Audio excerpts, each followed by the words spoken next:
Assalamualaikum everyone! Kumusta po ang lahat? So heto na naman tayo, muted na naman si video. Baka kasi hindi tayo magkaintindihan at hindi nyo ako marinig.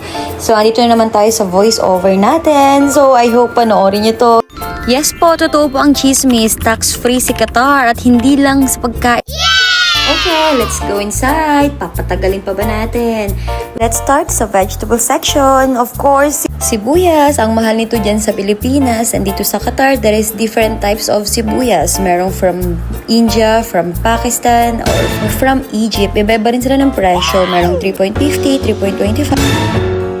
And we have also here potato or patatas para sa asawa kong hindi nagkakanin. So, patatas is life or tinapay is life sa kanya. So, ito naman, iba't ibang klase ng patatas. Merong from different countries pero same lang din ang presyo. 3 real lang siya. And kita nyo naman, mukhang isang peraso pa lang, 1 kilo na, gano'n. Ganun yung mga patatas nila dito. Madalang tayong makakita ng mga maliliit ba. Yung parang ganun sa Pilipinas, super liit.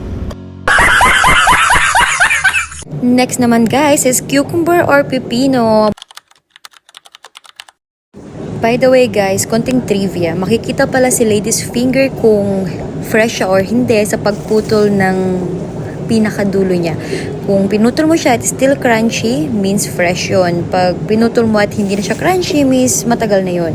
So yun yung sikreto dito. Kaya kung pupunta kayo sa mga supermarket, makikita nyo lahat sila walang ulo.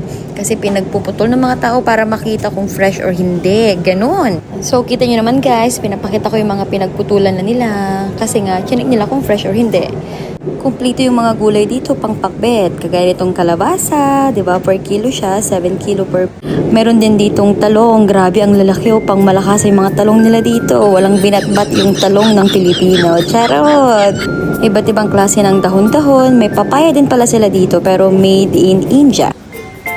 At alam nyo ba guys kung anong mahal dito? Ito, dahon ng saging. Diyos ko, isang peraso lang 2.50 real. Magkano na yun sa peso? Isang maliit na dahon lang to. Best seller to dito kasi ginagamit nila for biryani. Pangbalot ng biryani, ganun.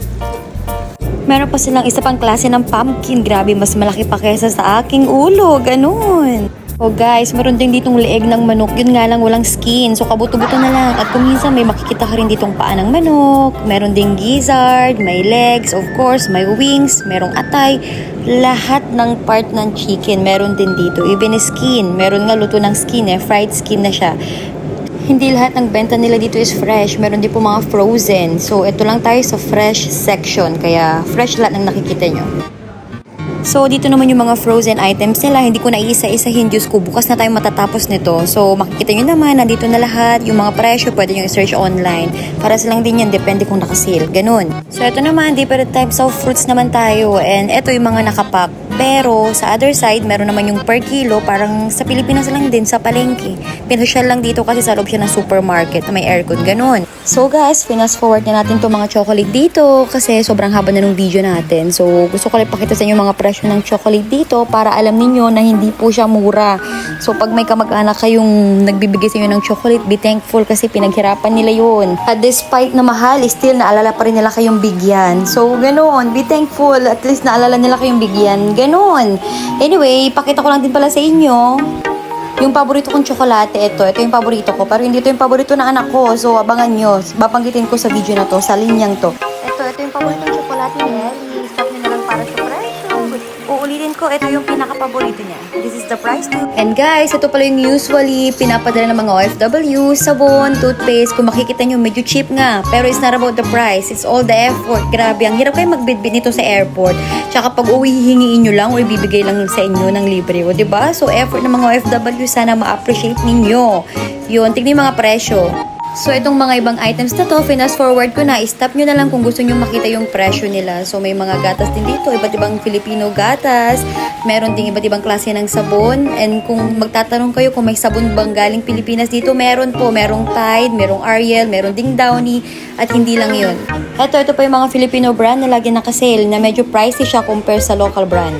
So guys, tignan yung supermarket nila dito. Mukha rin siyang palengke, 'di ba? Pinagkaiba lang is air condition siya, ganun. At meron ditong mga tagli-5, tigsa-10 mga items. Kulang na lang sa peryahan, magsasal 5, 10, ganun.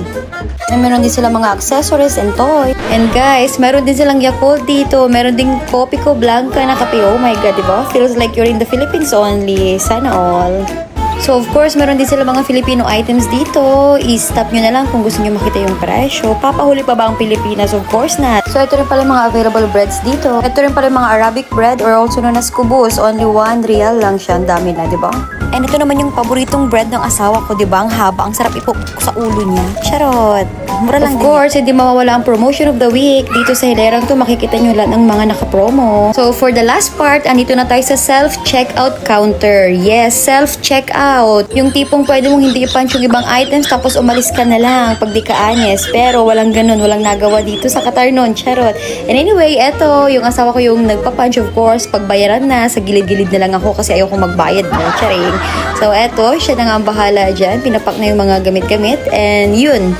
For the last part, yun na lang yung pinapunch ng asawa ko para at least makita ninyo, magkaroon kayo ng idea kung ano yung mga binili namin at kung magkano man yun. So, comment your price below! Salamat